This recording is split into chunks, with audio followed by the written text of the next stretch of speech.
Cari barboni, bentornati sulla nostra pagina. Lunedì 20 aprile è stato pubblicato il secondo trailer ufficiale di Jurassic World e oggi lo analizzeremo. Mentre discuteremo del trailer, daremo per scontati alcuni temi già affrontati nei mesi scorsi. Nella descrizione qui sotto trovate l'analisi del primissimo trailer, la recensione di gruppo dello spot del Super Bowl, la prima clip del film e il secondo spot televisivo. Bene, che dire del nuovo trailer sulla nostalgia del Jurassic Park? Sì, certo, ci sono tanti omaggi al primo film tracciati, ma l'obiettivo del video non è quello di ricordare le gloriose scene del film del 93, ma di far vedere che la storia è... In parecchi lamentavano che questo nuovo video mostri troppo della trama, e effettivamente è vero. Capiamo le dinamiche degli scontri, scopriamo in che modo l'Indominus Rex liberi gli altri dinosauri. Il punto è che credo che il regista Colin Trevorrow abbia supervisionato interamente la fase promozionale e che abbia il potere di imporsi sul montaggio dei trailer. Probabilmente Universal ha studiato col regista un premontato già 3 mesi fa. Avevano il tempo di ideare un trailer con pochi spoiler, ecco perché sono convinto che il regista abbia tenuto le cartucce migliori per la visione al cinema giovedì 11 giugno.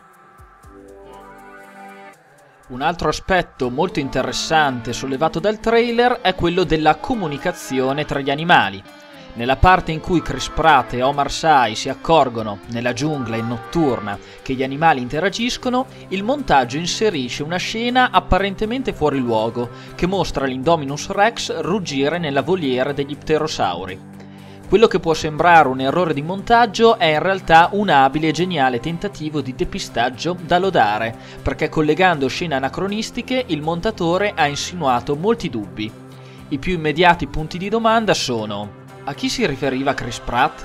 Parlava della comunicazione tra i Velociraptor o tra i Raptor e l'Indominus Rex? È possibile che l'Indominus dia ordini alle altre specie? Quando è nella voliera spaventa gli pterosauri o li fa solo fuggire?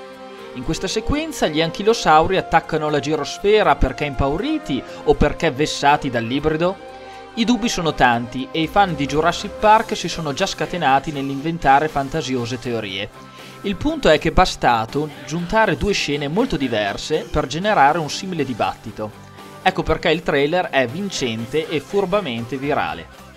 L'idea che l'ibrido possa soggiogare gli altri dinosauri e istigarli contro l'uomo è avvincente, anche se ci vorrebbero dei chiarimenti. L'Indominus è un carnivoro super intelligente ed è tattico, dal momento che infrange la voliera per permettere agli pterosauri di abbattere l'elicottero che lo stava attaccando con una mitragliatrice. Sappiamo che, se davvero riesce a comunicare, che non è sempre così diplomatico, dal momento che ha divorato i suoi simili e ha sterminato un gruppo di apatosauri. Come ha ricordato il regista in una recente intervista, i dinosauri del parco avvertono la diversa natura dell'Indominus e magari sarà proprio questo elemento a consentire alla squadra capitanata da Owen di scaraventare il T-Rex e i 4 Velociraptor contro l'Indominus. Vedremo prossimamente se verrà rilasciato qualche chiarimento a riguardo. Solitamente gli effetti digitali di un blockbuster sono finiti, impacchettati e consegnati la settimana che precede la premiere del film. Nel caso di Jurassic World la data di fine lavori dovrebbe essere fissata intorno al 31 maggio, quindi prima di allora non vedremo una CGI completa nei trailer. Anche se questo secondo trailer svela delle nuove immagini dettagliate e convincenti. Il balzo del mosasauro, ad esempio, è restituito con un look concreto e tangibile, specie sulla pelle. Anche i Velociraptor, specialmente blu, appaiono definiti. La scena meno convincente rimane quella in cui Owen calma il branco. In quel frangente il Raptor che gli si pone dinanzi è chiaramente finto, il che è curioso visto che per il Raptor blu hanno realizzato un nuovo animatronic. Per conoscere il tuo nemico devi sapere quello che vuole.